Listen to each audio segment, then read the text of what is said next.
Do you have routine meetings with your team? How important are they? In the past, we've talked about the importance of morning meetings, a way of setting the intention for the day. And what morning meetings are is they're to deal with the immediate, meaning what happened yesterday, what's going to happen today, what do we need to know about today. And then we set an intention on our team by telling a joke and talking about something spiritual.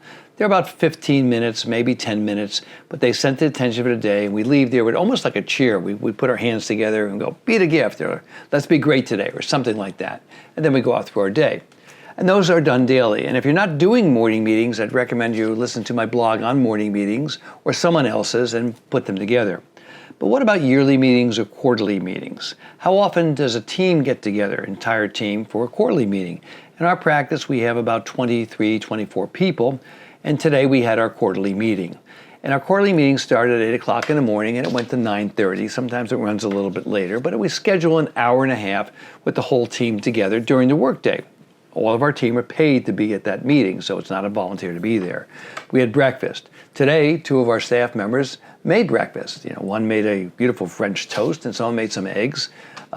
Who made the eggs? It was Ashley made the eggs, and Karen made the beautiful French toast. And it was really good. There was some sausage there and coffee and a whole bunch of things. And so it was really nice. And we started our meeting by talking about culture. Now, I have a series of videos that I've made for teaching and education on culture. And even though I've been in the same practice for 40 years, and many of these people have been with me for over 20 years, with the average length of service in our office about 8 to 10 years, they've heard my shtick. I talk about it every day. Be the gift, be great to your patients, etc. Be nice, give them a wow experience. We talk about all these concepts. But today we showed a 15-minute video I made on hospitality talking about all the things that we always talk about. And by the way, those are available to you if you'd like them.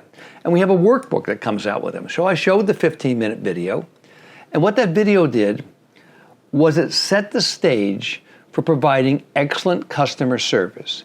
Because I am a dentist, we're in the dental business, that's what I do, that what is dentist, but my why is providing an unbelievable, great wow experience for the people that we serve. So during that 15-minute video, everyone was sort of locked in it, which is it's hard for me to believe that they would look at that because it's me. But it didn't seem like it was me when I was talking. It was like somebody else up there on the stage. Like you become an expert when you're out of town wearing a suit. Well, you also become an expert if you show a video of yourself talking in the same room, even if you're in that room. It was sort of surreal.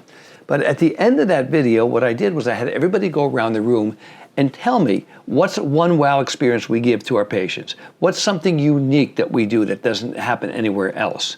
What do you think that we've done in the last 3 months has been great? What have we done in the last 3 months that can be improved? And what a lot of the people talked about was the importance of meeting patients where they are. Okay, not letting the patient's energy affect them, but meeting them at that energy if it's negative, and then taking that energy and making it very positive. And then one of my team members, Alex, said, "It's that simple and it's that hard." She quoted Danny Myers. So what that served for, that meeting, because the meeting lasted about 90 minutes, was it served to bring us all together as a team. And everybody talked very nicely. I have never had a team like I have this today. Why? It's because we ended up hiring the right people and we have a lot of meetings. One of my friends, Justin Zaleski, works with something called Referral Lab. And it's a way that people monitor the number of new patients, where do they come from, the amount of treatment that's presented, and how much is accepted. So it's basically a practice management software that looks at how successful you are in getting people to say yes for treatment, etc. And it's run by him and a guy named Cameron. And they were just at my office about 3 months ago. And I was talking to them about Referral Lab and what makes an office successful. And you know what he told me? He says the thing that makes an office most successful is the number of meetings that they have. Now, I don't think having meetings makes you more successful. Having productive meetings with a goal in mind where they're open and where everybody can talk in a safe environment does make you successful. And what the meetings do is they not only create an environment where we're all very comfortable with each other, which we are, but they create an environment where we can set our goals for the next quarter, and then we can set an intention for who we're going to be as a team. And at the end of the meeting, we were finishing up, and Chelsea, one of my administrative people who runs my study club, said, "What are our goals for 2025? Well, this wasn't a goal-setting meeting. And it sort of caught me off guard. And then Dr. Ma, my partner, said a couple of things, and then I said a few things. And I said, one of our goals is to make everybody better at who they are as a team member. And I offered to coach anybody one-on-one if they had any problem at all.